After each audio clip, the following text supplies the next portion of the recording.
सबसे पहले हम क्वेश्चन नंबर 1 की स्टेटमेंट पढ़ते हैं। If 2 ampere current passes through a resistor when connected to a certain battery. वो कहते हैं जी हमने रजिस्टर को एक ख़ास बैटरी से कनेक्ट कर दिया है। जब बैटरी से कनेक्ट कर दिया है तो उसमें से 2 एम्पियर का करंट पास होता है। आगे देखिएगा, if the resistance is replaced by double resistance, अगर हम रेजिस्टेंस को हटा के उससे डबल वाली रेजिस्टेंस लगा देंगे फिर आपने बताना है करंट की वैल्यू क्या होगी, अब पता चलेगा। तो उसने कुछ ऑप्शंस भी आपको दे दिए हैं, 2 एम्पेयर, 4 एम्पेयर, 6 एम्पेयर, 1 एम्पेयर, तो चूज़ करें यहाँ से। ओम सरकार ने एक अपना फार्मूला दिया तो उसमें से हमने करंट का फार्मूला निकाला, I = V/R, और जो हमें दिया हुआ है 2 एम्पेयर, करंट आपका 2 एम्पेयर हो गया। अब हमने रेजिस्टेंस को डबल कर दिया, देखिए R की जगह पे मैंने 2R लगा दिया है, यानी रेजिस्टेंस अब आपकी डबल हो गई है। अब इस 2 को अलग किया तो ये बन गया 1/2 और V/R वैसे रह गया, और V/R हमें पता है कितना है, 2 है, तो 2 से कैंसिल हो जाएगा, बाकी आपके पास आंसर कितना बच जाएगा 1 एम्पेयर, जो कि आपको ऑप्शन नंबर डी है और यही आपका करेक्ट ऑप्शन है।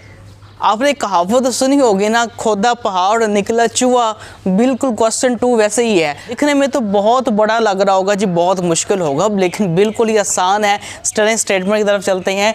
3 resistors each of value are connected, 3 resistors हैं और तीनों की वैल्यू सेम है, उनको हमने इस तरह से कनेक्ट कर दिया है। अब आपने यहाँ पे इक्विवेलेंट रेजिस्टेंस फाइंड करनी है। अब भाई इक्विवेलेंट रेजिस्टेंस फाइंड करने के लिए या तो सीरीज का होना ज़रूरी है या पैरेलल कम्बिनेशन का होना ज़रूरी है।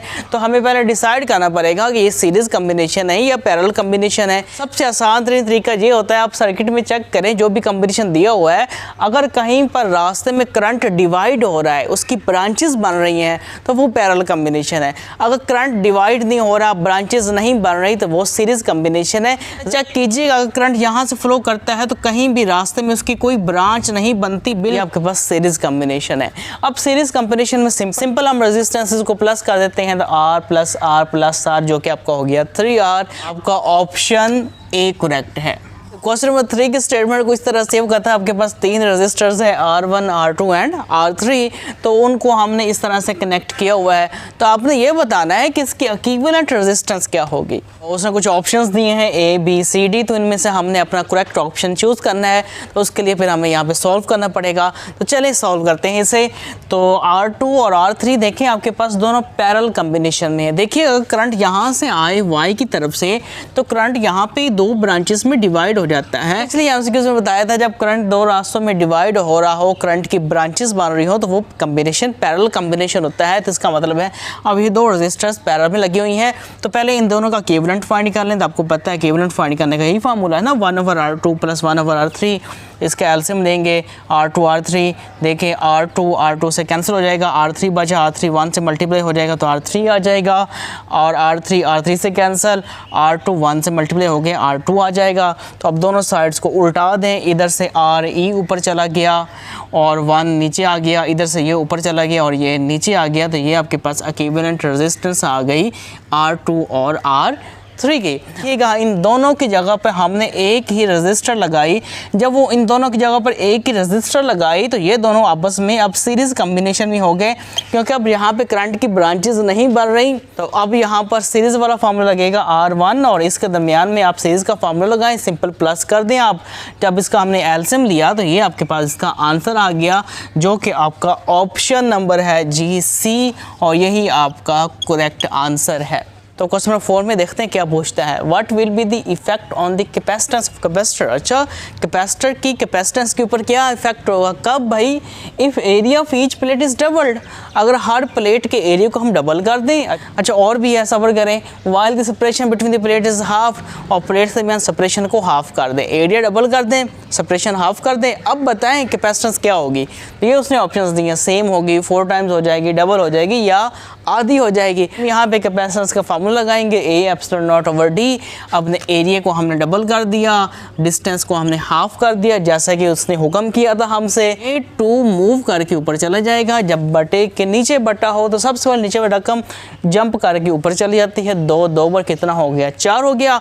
अब ब्रैकेट्स के अंदर यही टर्म बच गई जो कि C की इक्वल थी, हमने C इसकी जगह पे C पुट कर दिया। हमें पता चला आपकी जो कैपेसिटेंस है वो पहले से 4 टाइम्स ज़्यादा हो चुकी है। तो ऑप्शन नंबर B ही बनता है। तो ये आपका बच्चे करेक्ट आंसर है। जी तो बच्चों क्वेश्चन नंबर 5 के स्टेटमेंट हम पढ़ते हैं। क्वेश्चन नंबर 5 में आपके पास है 10 volt potential difference applied across the plate of 1 microfarad capacitor, what is the energy stored in capacitor. वो कहते हैं आपने 10 वोल्ट की बैटरी लगा दी कैपेसिटर के अक्रॉस।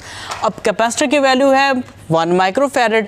अब आपने बताना है कि कितनी एनर्जी स्टोर होगी कैपेसिटर के अंदर। तो हम यहाँ पे एनर्जी का फॉर्मूला लगाएंगे 1/2 CV²। 1/2 वैसे आ गया, C की जगह पे हमने 1 माइक्रो लिख दिया क्योंकि माइक्रो 10⁻⁻6 होता है, इसलिए मैंने 1 × 10⁻⁻6 लिखा है। वोल्टेज आपके पास 10 है या पोटेंशियल डिफरेंस भी आप इसे कह सकते हैं। तो 10 का स्क्वायर लेंगे तो आपके पास कितना आ गया, 100 आ गया। अब 2 को 100 से काट दें, आ गया 50। तो 50 एक बार 50, साथ में 10⁻⁻6 जाउल। अब यहाँ तक तो काम बहुत आसान था, लेकिन उसने आंसर पूछा है मिली जाउल में, तो अब हमने जाउल को कन्वर्ट करना है मिली जाउल में। अब यहाँ पे ज़रा देखिएगा, मैंने यहाँ पे क्या किया है, इशारिया यहाँ पर था, डेसिमल पॉइंट यहाँ पे था, उसको एक जंप लगवाया, 2 जंप लगवाए और 3 जंप लगवाए। देखें यहाँ पर 1 2 3, जब 3 जंप लगवाए तो इधर +3 कर देंगे पावर में, तो ये वो होगा 10⁻³ बच जाएगा। और 10⁻³ को हम मिली जाउल कहते हैं, जो कि आपका आंसर है 0.05 मिली जाउल, जो कि आपका ऑप्शन नंबर बी करेक्ट है। क्वेश्चन नंबर 6 की तरफ चलते हैं। क्वेश्चन नंबर 6 में वो आपसे कहता है जी what is the charge store on a 5 microfarad capacitor.